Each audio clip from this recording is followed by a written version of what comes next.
We are now in our 14th season. I'm your host, Eugene Shatsman, and today we're going straight into one of the most frustrating trends we saw throughout 2025, optical capture rates slipping. And we've talked about it on the show as exam onlys, but this is basically patients walking out with a fresh refraction and buying absolutely nothing. And look, I know a lot of practices are sitting on the sidelines and quietly hoping that this is just kind of a seasonal thing or things will eventually go back to normal. The episode is my first stab at basically saying, nope, on the Power Hour, we're not waiting it out. We're getting proactive. And so my guest today is Kayla Ashlee from Spexy. She's back because she's obsessed in the best possible way with stuff that actually moves the needle in your optical. So we talk about human influence. We talk about retail science. We talk about intentional merchandising. And what I love about Kayla is that she doesn't just give you theoretical stuff. She actually gets super specific about what actually to do. So when you listen to this episode, there's a lot of stuff we dig into, but so a few examples. Patients are price sensitive. Is that a real thing or is that kind of a lazy explanation? What's actually happening behind the scenes? How do you win over Gen Z? Because this is some of the patients that are leaving and not buying anything, but maybe you can actually lean into what they crave and adapt to their personalities without really changing anything about your frame board. We talk about retail science, things that you can actually implement this week. We talk about eye lines, frame board chaos. We talk about feature tables. We talk about rugs. And there's just a lot of little things that make a really big difference. But one of my favorite components of this episode is the study that Kayla did in some of her practices or some of her client practices. And she talks about this concept of A styles. And when done correctly, you can increase price on all of these A styles.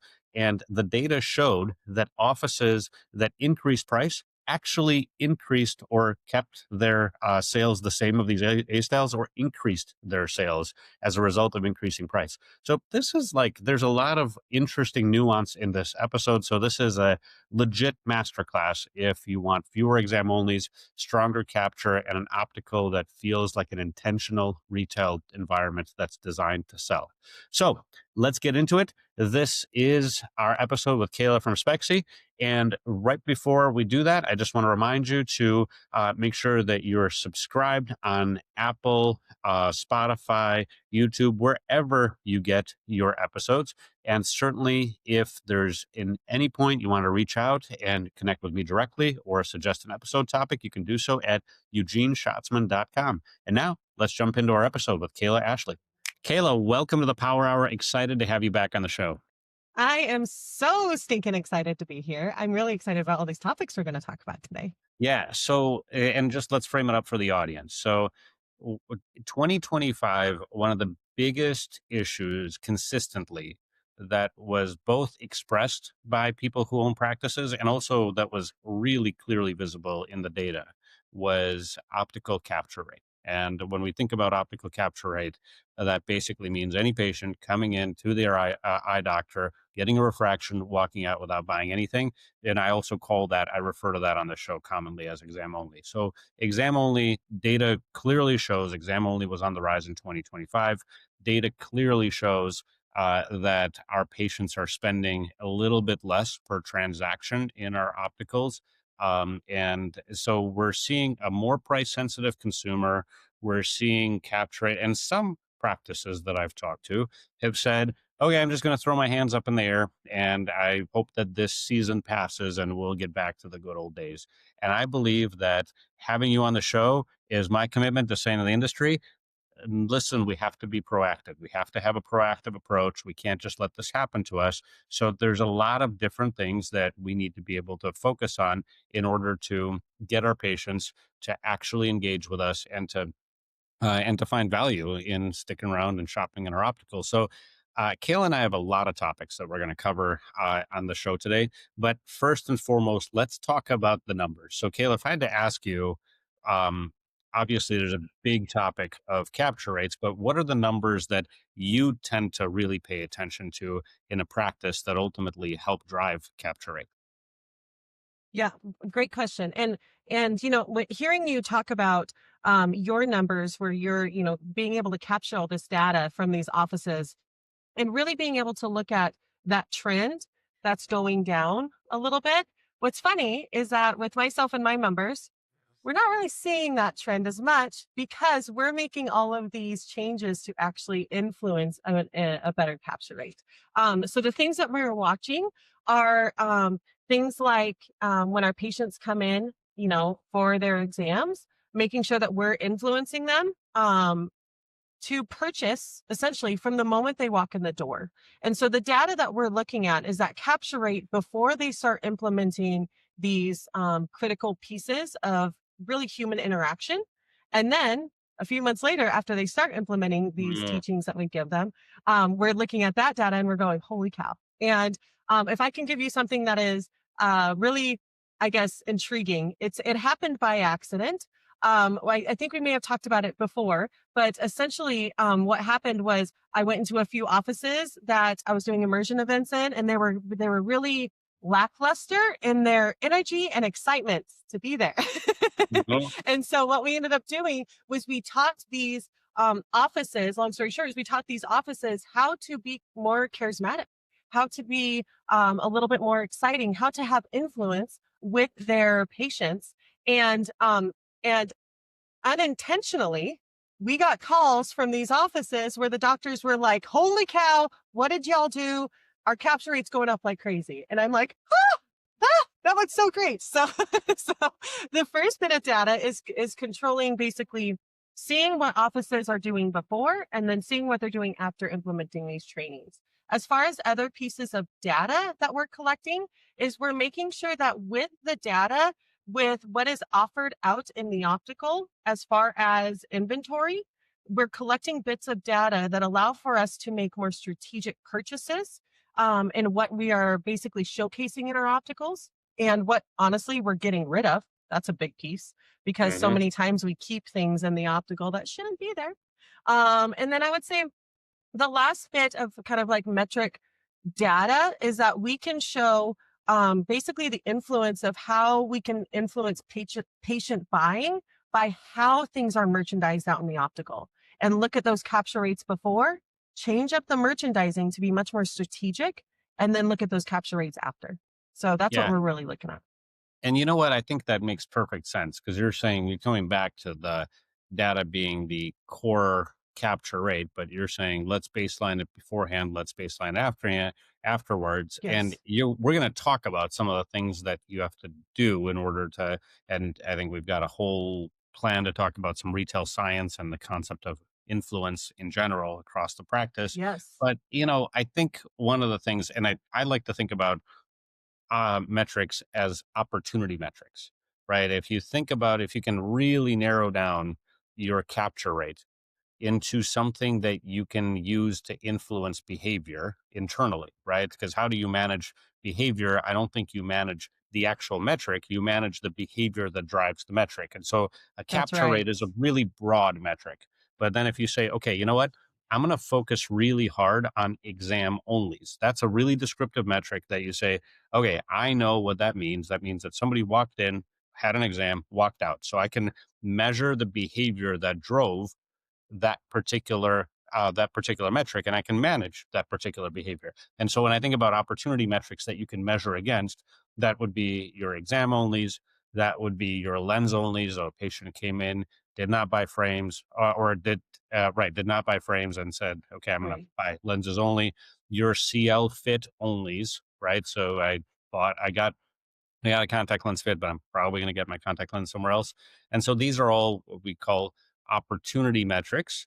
And then you say, okay, but why is that happening? Now, Kale, one of the things that I've heard, and I know you have a different view on this, but one of the things that I've heard is that, hey, consumers have fewer discretionary dollars to spend. They're just not spending money in the optical. And what do you think about that? And realistically, are we just not talking to the consumer the right way? Yeah, I disagree. Because there are still people out there buying $300 shoes, and it's pretty darn common, right? Some fancy Nikes or something like that. People are still spending.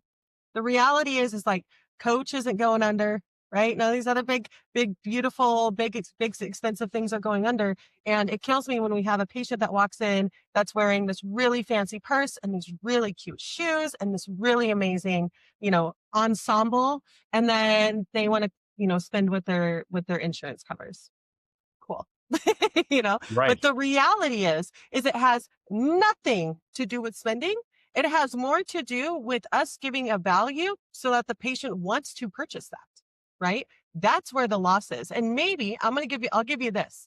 Maybe now in today's society, it's a little bit easier maybe for someone to be like, no, I'm good because they have other options, right? It's not like back 40 years ago when you were the only place that sold eye care, opportunities or any sort of contact lenses or frames or lenses when you were the only one in town or it was you in a big box store. Right now they have all of this opportunity right there at the palm of their hand.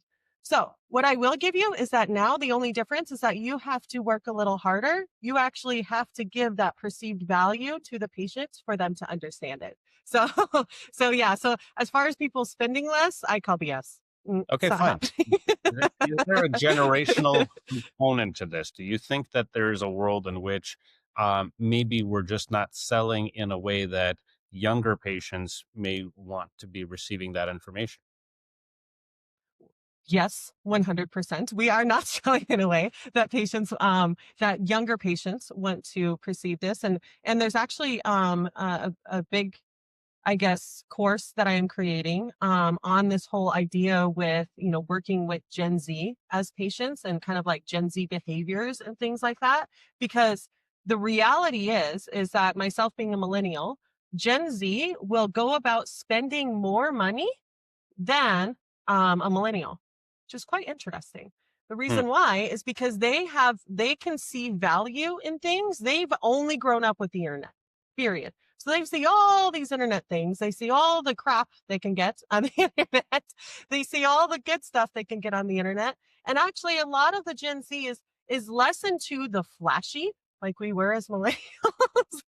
They're less into the flashy, but they're more into identifying what it is unique about them. And so they love customization, they love personalization, they love things that are made for them, right? It doesn't have to be flashy, it doesn't have to necessarily, sometimes for some people, but overall, the idea is that they want to have their identity being portrayed in what it is that they're purchasing, and they are happy to spend money when they can have that. Now, here's the really interesting part is that some people, in having these conversations with us in the industry, some are like, well, oh, great. So now we got to, make up completely custom frames and completely everything else. Hold up.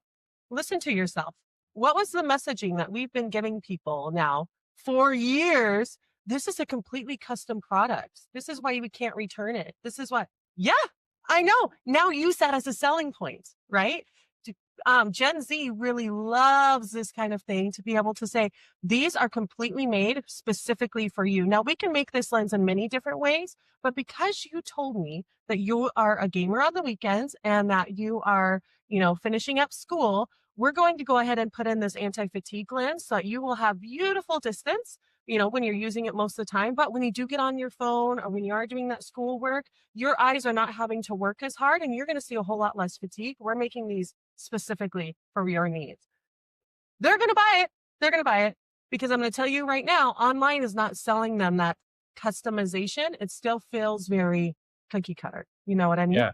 And it's totally true. And I like to think about this. If you compare it to everything else going on in the world right now, you think about the fact that this is the generation that's adopting AI at a really natural pace, right? This is the generation that's saying, okay, I'm going to go to AI first to answer my questions. And then I'm going to go do internet search if I can't find it. And that's really unlikely to happen anyway. And so the reason Right. why they're doing that is because their relationship with information has changed first, and we're all experiencing that change right now. But if you think about what happened with relationship of information in general over the last 30 years, right? In 1998, Google came out and Google said, "Okay." we now have accessible information. Previously, you would have to go to disparate places and books and libraries and card Yeah. catalogs and whatever. And all of a sudden, Yeah. Google had this audacious idea of going to make information accessible to people. Then the smartphones, Apple and Samsung in particular, came out in 10-ish years later and said, okay, we're going to make that accessible information convenient for everybody, because now you don't have to go to a computer. You can use a device that fits in the palm of your hand to get accessible information conveniently. And now AI has come out and said, okay, whichever one you use, Grok or Chat GPT or Claude or Gemini, it doesn't really matter, because the goal is to then customize that information, to search all of the world's information and customize to exactly what your question, what your input, what your prompt is. And we're now getting more and more used to that as consumers, for sure. But I think Gen Z is one of the first areas where we're saying, okay, well, our relationship with information has become such that everything is customized to us, right? I no longer have to do a general Google search and, God forbid, click on a page and then read that page. Oh my God. And then click the back button and then click on the next page and read that page to get all my information. I expect someone to customize my experience for me. And you're saying that's what we should be doing on the optical as well, which I think is a really interesting approach. So besides lenses, what else can I do if I'm running a top performing optical, what else can I do in my optical to truly customize that experience for Gen Z? Great question. There are a few great tools out there, but basically we teach it as what's called pre-selling. People in today's society, not just Gen Z, when we think about, okay, I'm going to go get, I don't know, my nails done. I'm going to go get my nails done. Before I go to my nail place, I'm pulling up Pinterest and I'm like, cutest nails for winter, Like, that's what I'm doing, right? We're always looking at things like winning new ideas, things like that. So, having a type of pre-shop opportunity, we really like what Optify is doing right now, but having a pre-shop opportunity is really beneficial for you and your consumer. So what that looks like is it's basically a reminder that goes out that says, hey, Kayla, you're going to be scheduled with Dr. Smith on Monday at 9 a.m.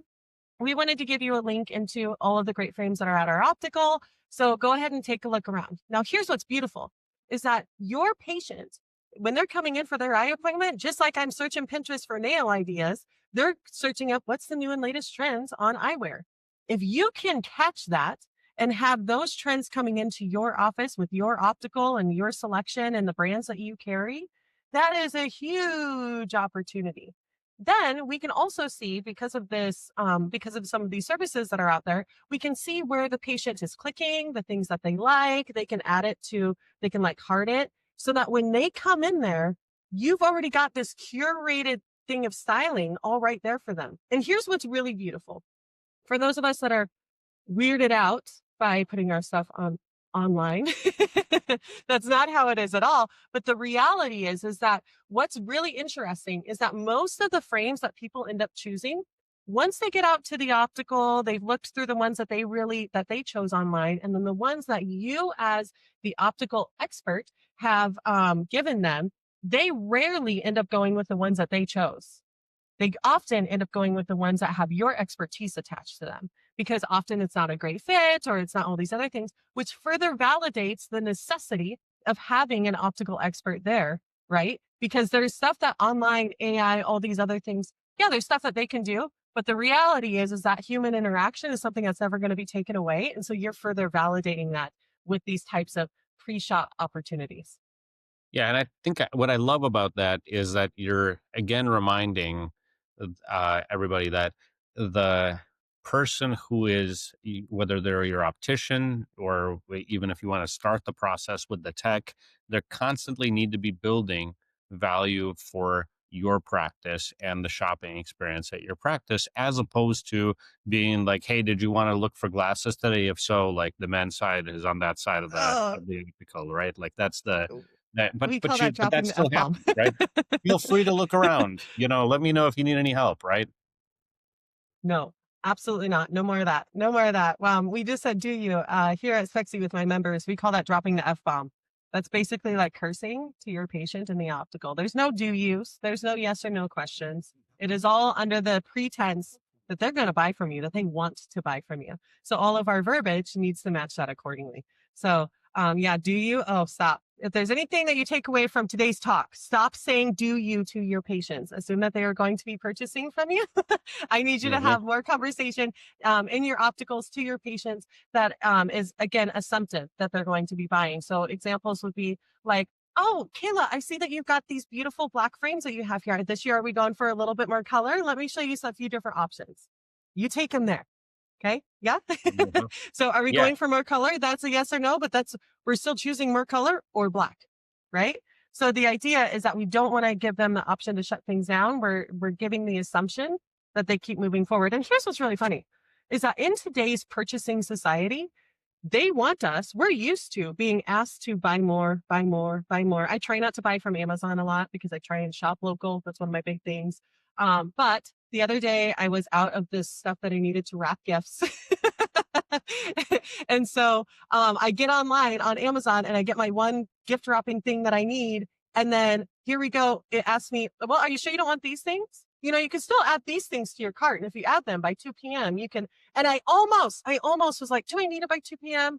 Let's see if there's anything else in there that I need to get it by 2 p.m. No, I don't. Okay, it's fine. But like they're trying, like we're used to this as a society with this Uh-huh. assumptive, you want to buy more, don't you? Yeah. Right. So And it there's just a we have to there's a catch human up way we can do in that. the office. Yes. Yeah. Yes, exactly. So the question is, when you're doing this, how important is it, when you were talking about Gen Z, how important is it to make sure that you position yourself as really the style expert, that you're really customizing, as you were talking about it? I was thinking, like, we really have to make the patient believe that I am truly customizing the selection to you and your face and your specific scenario and your preferences and your style, right? Hmm. Yeah. Yeah, it's extraordinarily important. And the way that the conversation really should be tailored when you're working with someone who's especially Gen Z, but honestly, it's going to help us level up for all of our patients because in all reality, we should be giving more of this attention to detail to all of our patients. But to have your Gen Z patient there in front of you, it's so much more than do you like nose pads or no nose pads? Mm-mm. No, we're not there anymore. It needs to be. So tell me a little bit about your style. Tell me a little bit about what you're going for. And if they don't say anything, right? We like tell me a lot because it gets people to open up.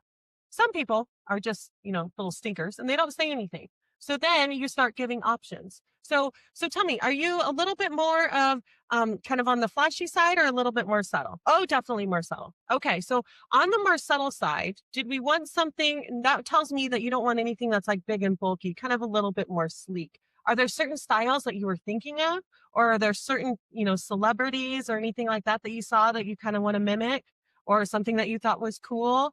So starting these conversations, we've got a whole little list of all these great little conversation starters that we could have with our patients to really start to pull things out of them. So many offices love their lifestyle questionnaires pages. I hate them. I think they're so annoying because this is conversation we should be having. And when someone is marking it off, yes or no, they're not really thinking about it. But if we're having a conversation with them about their lifestyle, about how they're, going to night school to finish their degree and about how they're doing these are huge opportunities. We talk a lot about mirroring. Mirroring is really fantastic in the optical.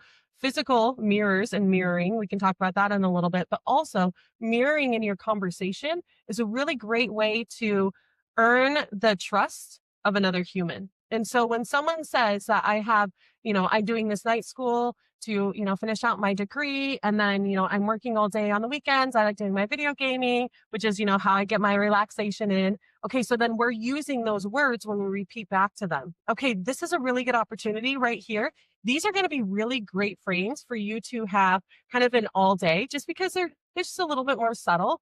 But if you want to have something kind of fun during your off times, these frames are a whole lot more maybe exciting, maybe a little bit more gamer style, right? So you're able to use some of these not just in their lens selection, but you're able to use some of these bits of we call it like verbal pieces of honey that is just like, oh, use that, get that in there and use that in your ability to sell to them when it comes to frames and styling, because that's the customization that they're looking for. They're wanting to know that you hear them.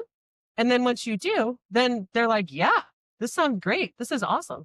Right. Yeah. There's one uh, office that we were working with where the front desk gal, because I like to do all team trainings. I don't just teach the opticians. Sorry, all y'all have touch points with the doctor or with the patient, doctors included. I need to be training all of you at one time. And one of the gals at the front desk, she goes, she's like, well, I wish like my mom talked like this, because I was about the age of her mom, I'm guessing. She's like, I wish my mom talked to me like this. And I'm like, maybe I should teach a parenting class. But the ability for people to feel heard isn't that far off.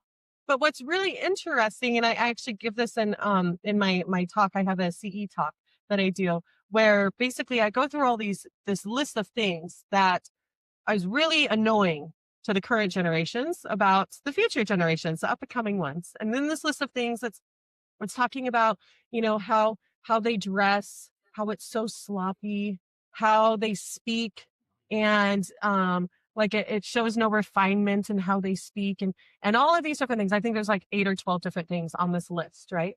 And what's really interesting is people are like, yeah, oh my gosh, right? And even people my age, just millennials, we're looking at Gen Z and we're like, yeah. And the reality is that was a list that was published. I'm going to get the magazine wrong, but it was published in a magazine like in the 50s. That's funny. That list was actually published in a magazine in the 50s. And so what's really interesting is that this isn't anything new. This is just generational change that we're just getting used to.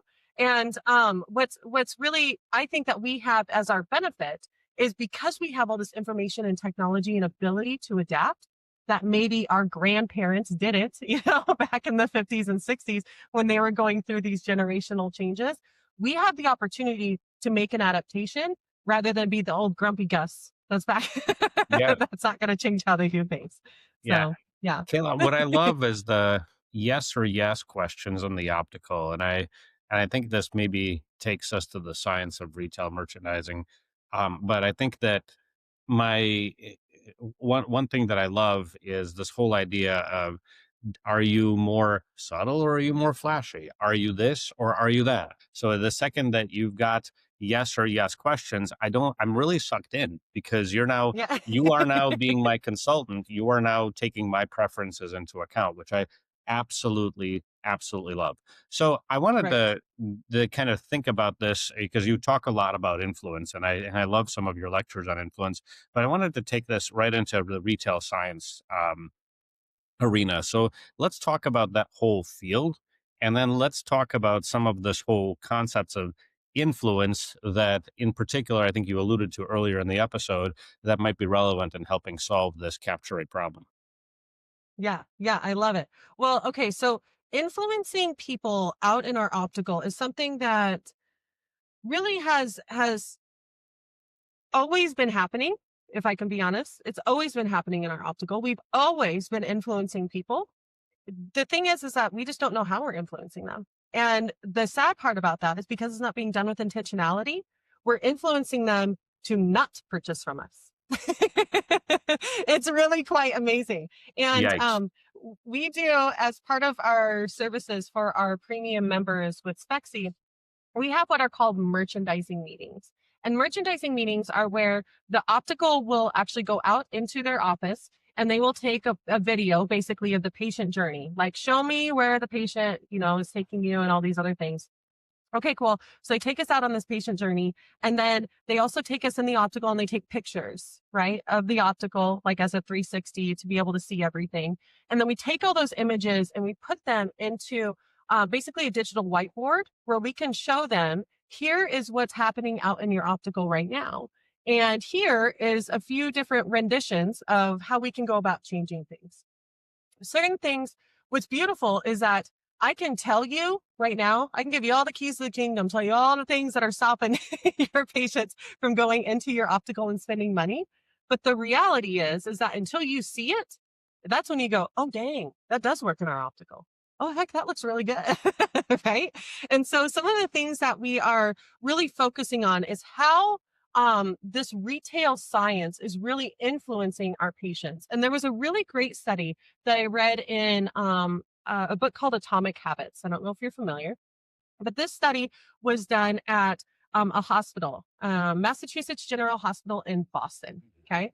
And what happened at this hospital is they wanted to see if they could influence their employees of the hospital to stop drinking so much soda and to start drinking more water. Okay. That was the whole thing. They wanted to influence them, but they didn't want them to feel pressured. The test was, we're going to influence their purchases without actually talking to them or telling them what to do. We're going to change up how we merchandise our cafeteria to make sure to see if we can influence how they purchase. You ready Okay. for the result? It's really Yeah, cool. let's do it. Let's do it. So it was a 6-month study. And what happened was this whole idea of choice. Like, they still have a choice, but how are we influencing that choice? Okay. Now, here's what's really cool is that within 3 months, okay, this is really cool. They had dropped the number of soda sales by 11.4%. Okay. And they have increased the purchases of water by 26%. Without doing anything else, we are influencing how these people are purchasing water versus soda. Okay. And what they had done in this cafeteria was they had like the point of sale spot, they had where the water containers were, and they had where all of these other things were. But then right next to the cash register, they had a bucket of these really nice waters that were in this like chilled little bucket. Okay. And then they had on the way in between each of the food stations, they had water sitting there. And what was interesting is that they didn't have more water. They had more strategically placed water throughout the cafeteria. And they were able to sell 26% more water than what they had sold historically ever. That is stinking amazing. Yeah, and it's interesting is that like soda sales went down by 11%, but water sales increased, and it's water. So like probably there's also a drinking fountain somewhere in the cafeteria. So yes. it's interesting. So it's easily available, it's readily available, but the idea was they wanted to see how they can influence their employees to be more healthy. And sure as heck, they do it, which goes to show that people will more often make their choice based upon necessarily a little less of what is there and where it is, right? They choose products based on their convenience. We choose things based on its I guess ability to really alert us, right? But the intentionality is something that has this cafeteria always had the same amount of water there? Yeah, totally. Just like our opticals have always been doing the same darn thing that we've been doing for decades now. But if we're just intentional about how we're retailing it, there can be a huge opportunity. And I'm going to say there is a huge opportunity in bettering your influence to your patients. Okay. So, and I just want to confirm for this particular study is that nobody actually talked to the people about buying more water. There was not a checkout person. It was like, would you like a water with that today or anything like that? Yes. Right.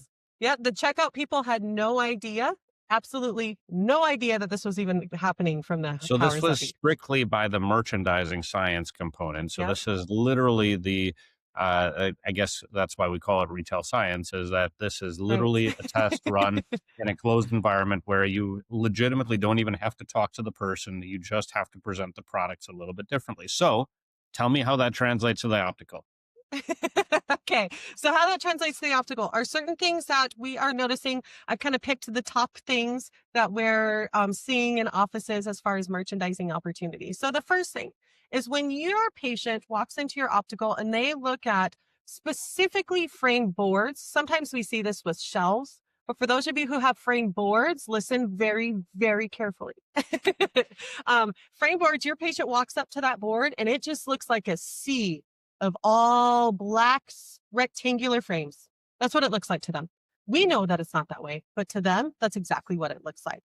And so what we need to do is, to the mind, that looks like total chaos. And so what we need to do is to have some ability for the eye to rest and then give it influence on where it's going to look next. So have you ever seen those things online where it's just like a page of text and it's just got different typography of text, and it says you're going to read this first, and then at the bottom it says you're going to read this, and then next you'll read this, and at the very top, in the little tiny font, it says you'll read this last, and you're like, oh my gosh, that's exactly how I just read that. How did they know? The reality is because when we look at it, our mind is so predictable that we can tell where it's going to go and how it's going to read the context of all of that text that we see on the page. Now, one of the big, reasons for this is what we call an eye line. An eye line is used a lot in photography and marketing, advertising, all that funness, because an eye line is where your eyes will go, and that's where the brain will rest. And so something that we do in the eye care industry to allow for an eye line on our sea of pegboards that are killing me is we utilize a sunglass eye line to allow for your consumer to walk up to that frame board. They will look at the eye line first, and then you know exactly where they're going to look next, right underneath that eye line. So your A styles, your top performing styles, need to be right below that eye line. And this is something that we teach very heavily. There's a right and a wrong way to do the eye line.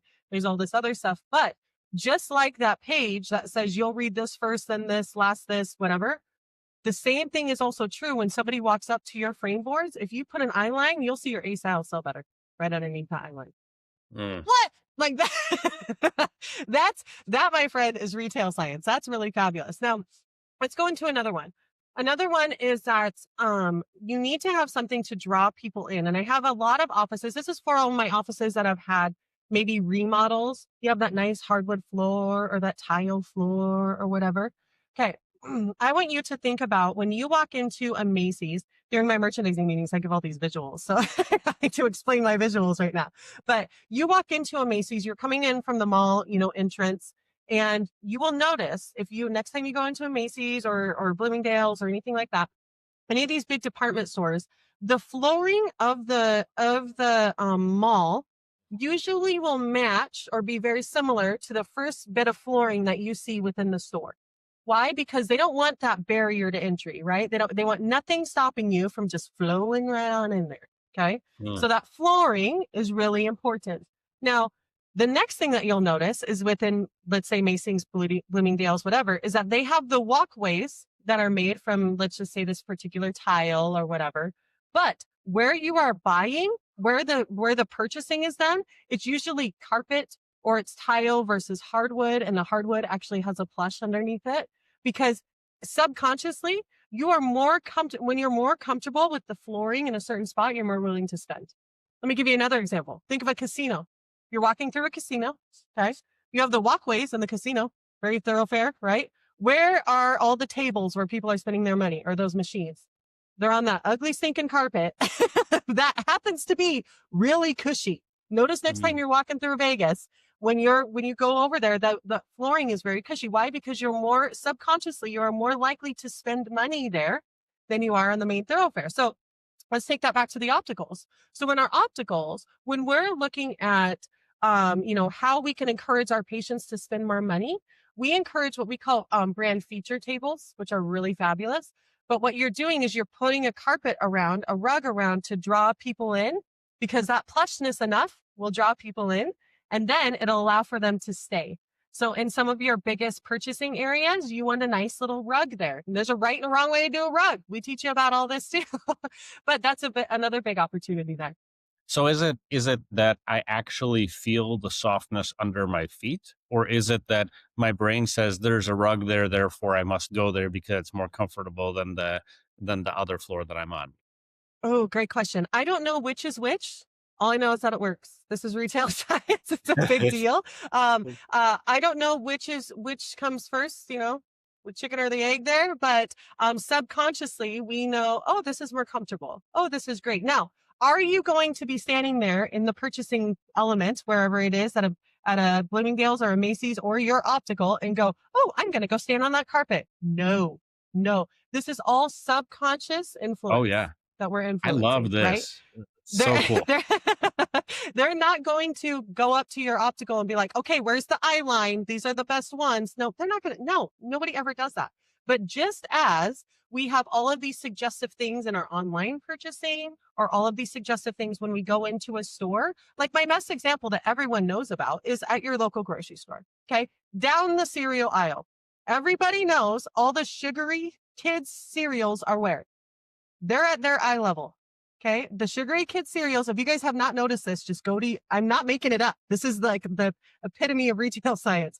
All of the sugary kid cereals are at your waist level and below. Why? Because that's where the kids are. So when you're taking your kids there, that's where they're like, mom, I want this one. I want this one. Right. And And notice hilariously, the slightly healthier option for that same exact cereal is at my eye line or slightly that's above.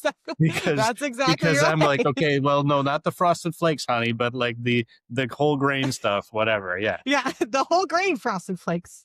Yeah, We'll right. go with. Right. Like still got a tiger on it, but like he's like a little bit Yeah. more depressed because there's no frosting. That's right. That's exactly right. So, what's even more interesting is that it gets down to the retail science to the point of the grocery store. So the grocery store doesn't set this. They don't really know. They don't, honestly, there are a lot of them. We're not talking like the Walmarts and the big ones, but if it was like a small local grocer, they don't know the ideas of retail science typically. But they do have the opportunity for these big manufacturers to purchase certain areas in your local grocery store. So they will purchase intentionally to make sure they'll pay the grocery store extra to make sure that they are positioned in a certain spot within the store. Same thing for end caps, same thing for all of these other things. Now the store does have its own influence, but the reality is that this is such a science of how it will influence you buying that you don't even know what's happening, but it's happening everywhere. I had one office come and tell me that's really interesting. And one office during a merchandising meeting. Well, this just feels like we're taking advantage of the patients that, maybe we're encouraging them to do something they don't want to do. Okay, you and the rest of the world, but because this is happening to you when you go in to pay for, you get gas and you go in to get a water and then you walk out with 3 freaking Kit Kats. Why? Why'd you walk out with 3 Kit Kats? Because they have a 2-for-1 or buy 1 Kit Kat and you get 3 for free if you get a water. Like that, this is all influence. Yeah, no, I totally agree. And the thing is, Mm. just because somebody understands how the brain works doesn't mean that it's necessarily like malfeasance to leverage that information. Right. It's actually, you're actually trying to help the patient, because is the patient better off if they didn't buy from you? No, of course Right. not. If you actually believe in what you're doing, the patient is That's better right. off if they bought in your practice and if they're super happy with what they bought. So help them Yes. buy what's in your practice. Now, there's one contradictory one. I'm curious about your opinion on this. Is Yes. there was a study about jams and like the number of jams that are in choice, right? Like, and I love the jam study. it is Keep also going. because your grocery store example kind of spurred this for me. Is that there's a study, I believe, and I'm trying to describe it for our audience. You might know the details better than I do, but there's a study where somebody has a choice to buy to taste as many jams as they want, like 24 jams versus like 6 jams. And what we find is that this is a paradox of choice, where if you give people more options, they end up not buying because they're confused. And if you give people fewer options, then they're like, oh yeah, like I didn't need to try like the walnut cranberry. Like cranberry is just fine. Like, and I'm going to go buy that. And so I think the study was like when they set up a jam display in a grocery store and they had lots of jams, people didn't buy jams. When they had a smaller number of jams, people bought Yeah. jams. And Yeah. I'm Well, let me curious give you what the you think of.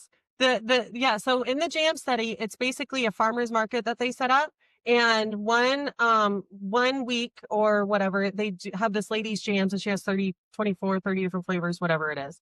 And then the next week they set up the same jams, the same lady, but just with 3 jams. And then they do it like back and forth, right? They have all these different test markets. They have both of the displays actually at the same time in the same farmer's market. And the one with less was selling 30% more with less choice. So it doesn't matter necessarily the choice of what is there versus cranberry or walnut cranberry. But the reality is that it's less confusing for people. So this is a retail science example that I give all the time. It is less confusing for the consumer to have less choices, that rather than to be overwhelmed with choices.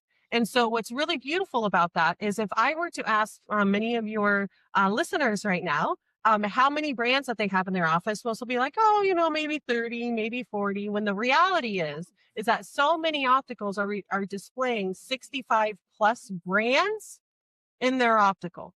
So this is the perfect example of the jam study where y'all need to figure out what you want to be offering, because a lot of those brands that you're offering it because the vision plan has encouraged it, or because you like the rep and so you brought on this other brand. And the reality is that you probably have 3 or 4 brands that are seriously hitting the exact same demographic. So all it's doing is causing confusion and not giving the opportunity for you guys to be specialized in, oh, this is what this brand will service this patient best, and this brand will service this patient best. So rather than having too many brands, we want to whittle that down to have the brands that cater to each of the demographics that you're hoping to appeal to. And that's how we utilize the retail science behind the JAM study, because the psychology of having less to choose from and being more specialized in the things that you offer, rather than just having this, I call it flea market vibes of all these different stinking brands that you randomly have in there.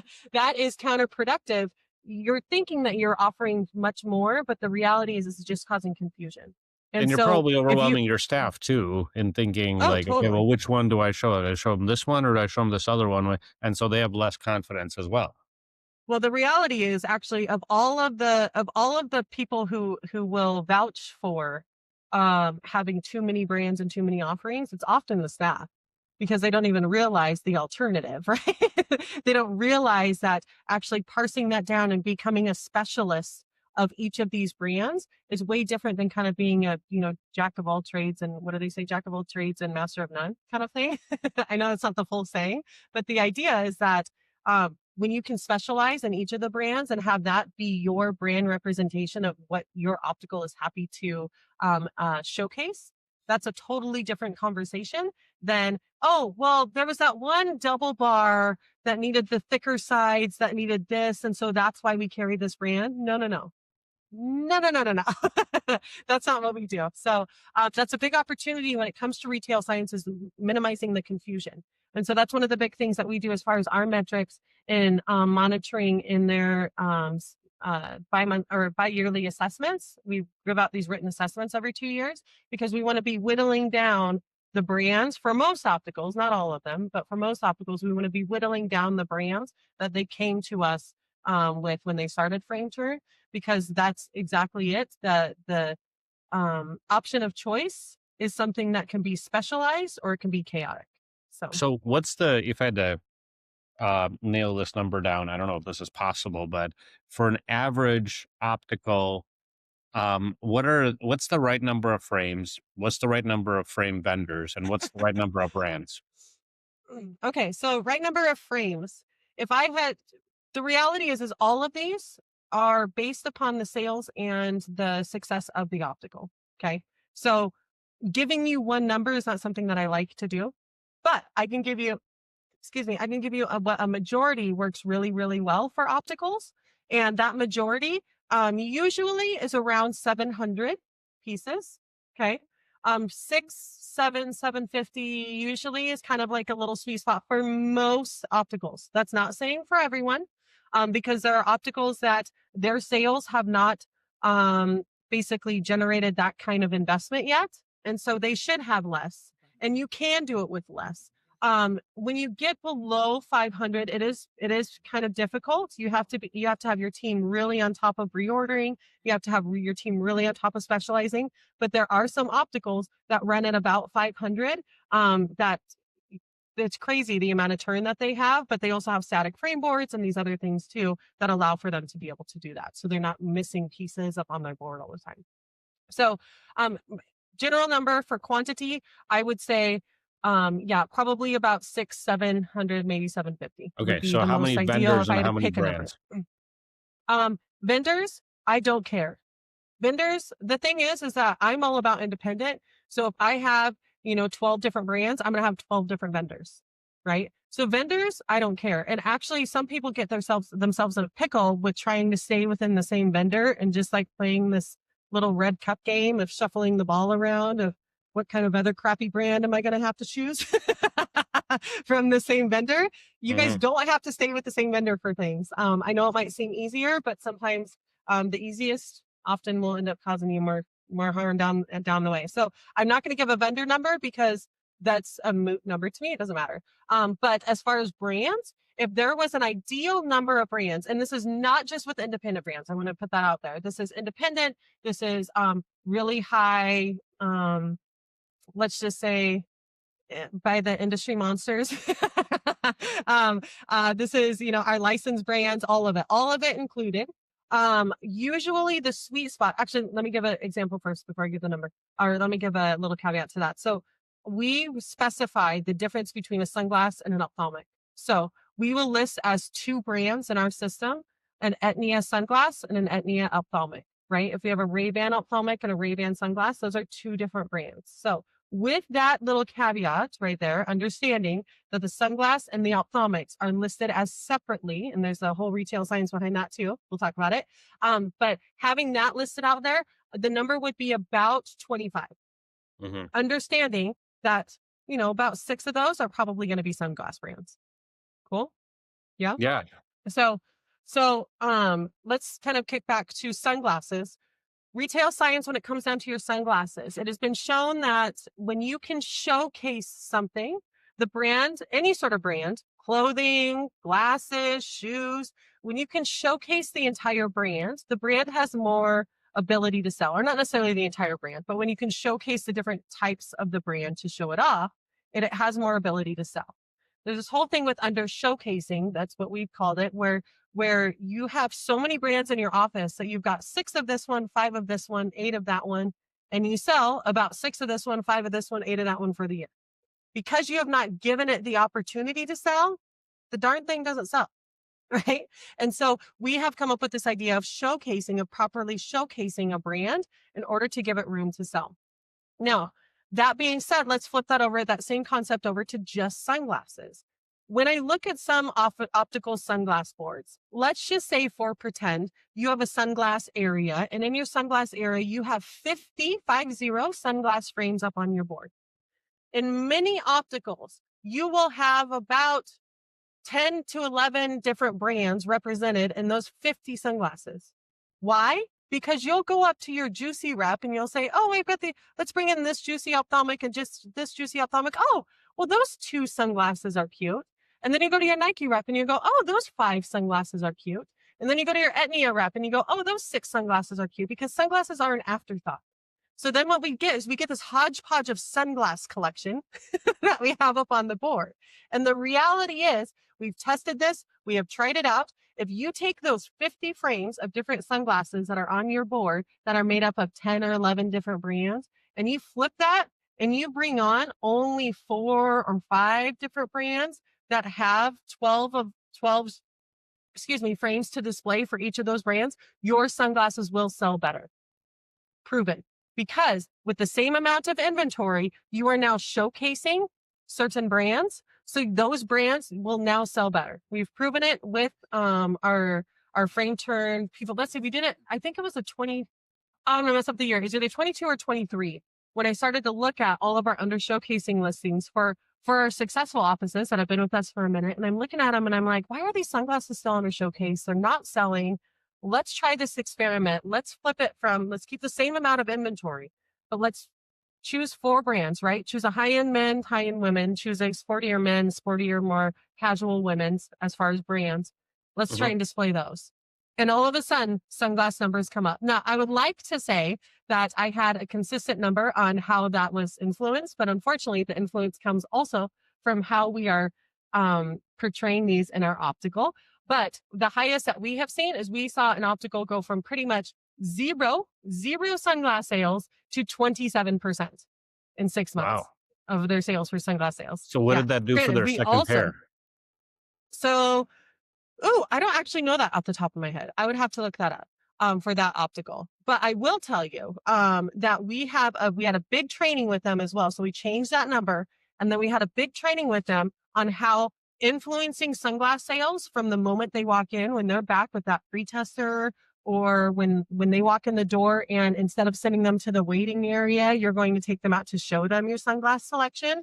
all of this goes into play, right? In the influence. And so we did have this big influence training with them on how the team can be influencing them. And then we also had a big training with the doctors on recommending, as they're prescribing from the chair, prescribing their, single vision or progressive pair, their computer pair, and then their sunglass pair. Because if we go about recommending 3, then the optical has the opportunity to go, okay, so I've only got, I want to make sure we're really focused on, are you really excited about the idea of getting that sunglass, or are we more excited about the idea of having something for the computer? Because I want to be able to show you some different options. And again, it's a yes, yes thing, right? Mhm. Both are good options. But it allows for the patient to go, okay, we're going to hone in on one of the things. And so their big thing was always trying to push the sunglasses. So to get that number from non-existent to darn near 30, are you kidding me right now? Like, that's awesome. Now, influence was happening in that optical in many different ways, but we hear it all the time from our offices, and we can actually see it in their numbers that they are having an increase in what is happening just from having a good showcasing out in their optical with their merchandising. Kayla, this is like an amazing masterclass on retail science, and I feel like we could probably continue the conversation for another hour. I want to hit one topic that I think will be really relevant before we wrap up for today, which I think is pricing. So, as I Okay. mentioned, the data shows us that, um, or I guess some interpretations of the data from 2025 is that consumers are more price sensitive. What do you think? I think that I'm sure consumers are more price sensitive or price aware. But that just means that we need to do more on our part to more influence that pricing. Um, some of these changes that ended up happening in 2025 and, are probably going to trickle into 2026 is we had increased costs on a lot of our eyewear, right? That was coming in. And so then we raise the markup that we have on that wholesale amount. We raise that markup because of course we're getting charged more. I'm all about that. We need to be making our money as well. The reality, though, is that for some of these offices, they look at some of these things and they go, okay, well, we're going to raise the price on all of these brands. That's the worst thing that you can possibly do in your optical is to take and go, okay, we're going to raise the markup on all of our brands because we want to be making more money. Don't do that. Don't do that. Many offices will go, hey, we need to be making more on our bottom line. We're going to go about increasing the markup. So worst thing that you can do, because what it's doing is just taking all of your, let's just say 700 frames that you have out in your optical, and it's increasing the retail price of those frames. We're not going to do that. We're not going to do it. The next thing is that some optical owners will go, okay, we're going to go about increasing the retail price of certain brands. Okay, we've got these brands that are doing really well. We're going to increase the retail price of those brands. Though better than the first option, is still not the most ideal way to go.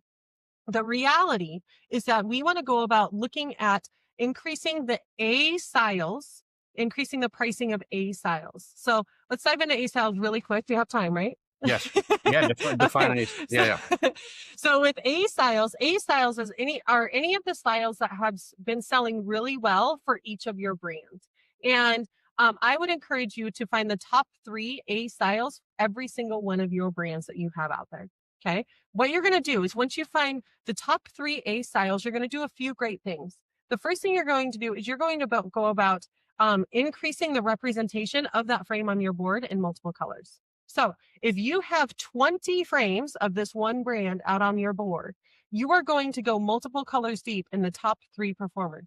So that's going to now take up 6 spaces. So now Mhm. you have 14 spaces for other unique different styles, right? Math adds up. Okay.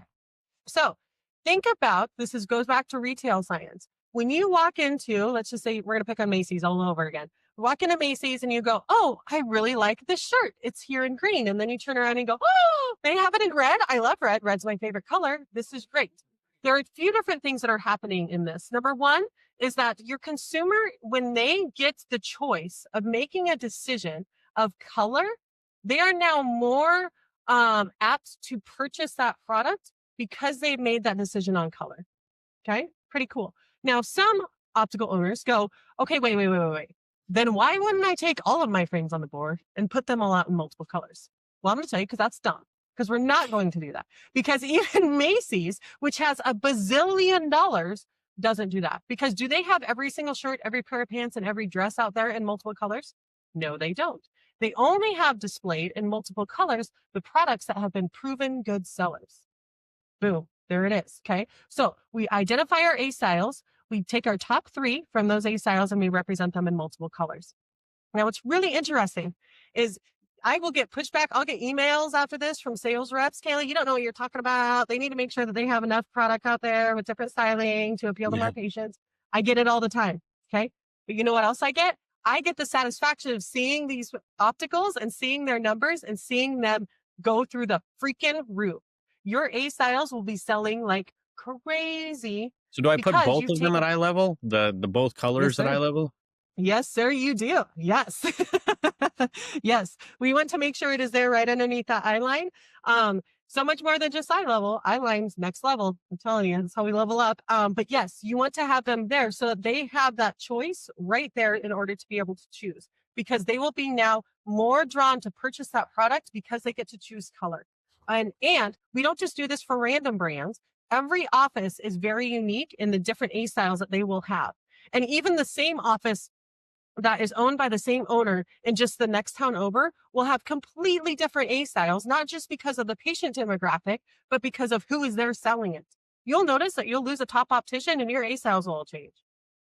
That's okay. But the reality is that you're monitoring it and that your A styles are what's duplicated. So back to the A styles. So we want to take it, we want to give it out the representation in multiple colors. The other great reason that we do this is because for some reason in the eye care industry, we can't get through our heads that if it ain't up there to sell, we can't sell it. So a lot of you will be like, oh, we're going to wait for the rep to come in. We're not going to reorder these A styles. And what ends up happening is if you've got it out there in one option, you sell it, you can't sell it again until you get it back in there. And some of you are tripping over, dollars to pick up pennies and saying like, well, I don't want to pay the $8 in shipping. Okay, then don't sell that $300 frame. Like, what are you doing? Yes. So A styles, get them up there in multiple colors. For those of you who do not have static frame boards, that is a good option because at least if you sell it in one color, at least it's still up there while this one's coming in, right? Now, last thing, back to the pricing. When it comes to adjusting your pricing, like we said, the worst thing you can do is go about adjusting the whole thing, adjusting brands. The best thing that you could possibly do is increase the retail price of your A styles. Okay, this is really important. Your A styles are known, proven good sellers. And if I'm looking at my inventory of, let's just say, Etnia Barcelona, right? Beautiful frames. And let's say the average price is like, I don't know, $330. And if there's a frame in there that I really like that's up there in multiple colors for $360, you think I'm going to pay for it?